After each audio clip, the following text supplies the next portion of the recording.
ಇದು ಬಿಜೆಪಿಯ ಕತೆ ಆದರೆ ಕಾಂಗ್ರೆಸ್ನಲ್ಲಿ ಪರಿಸ್ಥಿತಿ ಭಿನ್ನವಾಗಿಲ್ಲ. ಕಾಂಗ್ರೆಸ್ನಲ್ಲೂ ಕೂಡ ಈ ಪವರ್ ಶೇರಿಂಗ್ನ ಫೈಟ್ ವಿಚಾರ ಆಗಾಗ ಹೊಸ ಸ್ವರೂಪದಲ್ಲಿ ಆಚೆ ಬರ್ತಾನೆ ಇದೆ.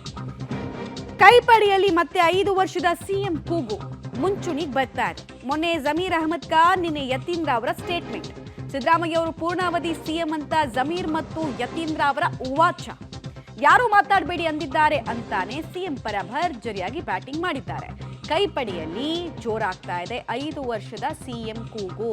ಮಲ್ಲಿಕಾರ್ಜುನ್ ಖರ್ಗೆ ಅವರು ಸೈಲೆಂಟ್ ಆಗಿರಬೇಕು ಅಂತ ಫರ್ಮಾನ್ ಹೊರಡಿಸಿದ್ದೇ ತಡ ಎಲ್ಲರೂ ಕೂಡ ಅಂತರ ಕಾಯ್ದುಕೊಂಡಿದ್ರು. ಯಾರು ಮಾತಾಡಿರ್ಲಿಲ್ಲ, ಬ್ರೇಕ್ ಬಿದ್ದಿತ್ತು, ತಣ್ಣಗಾಯ್ತು, ಎಲ್ಲ ಸರಿ ಹೋಯ್ತು ಅಂತ ಅಂದ್ಕೊಳ್ತಾ ಇರಬೇಕಾದ್ರೆ ಸಿದ್ದರಾಮಯ್ಯ ಬಣದ ಸದಸ್ಯರು ಆಕ್ಟಿವ್ ಆಗಿದ್ದಾರೆ.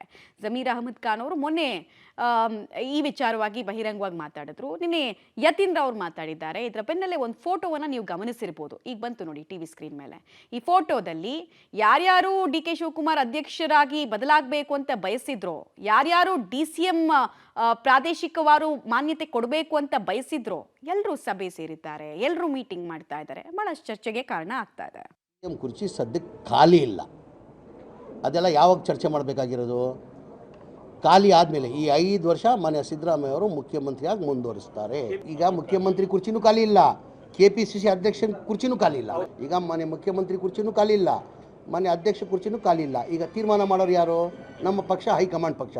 ನಾವು ಹೈಕಮಾಂಡ್ ಗೆರೆ ಹಾಕಿದ್ದು, ನಾವು ಯಾರೂ ಗೆರೆ ದಾಟಲ್ಲ. ಹೈಕಮಾಂಡ್ನವರು ಏನು ತೀರ್ಮಾನ ಮಾಡ್ತಾರೆ ಅದಕ್ಕೆ ನಾವು will go by the decision of the high command ಅಂತ ಹೇಳಿದ್ದೀನಿ. ಅವ್ರಿಗೆ ಸ್ಥಾನಕ್ಕೆ ಎಲ್ಲಿ ಕೂತು ಬಂದಿದೆ? ಏನೂ ಬಂದಿಲ್ಲ.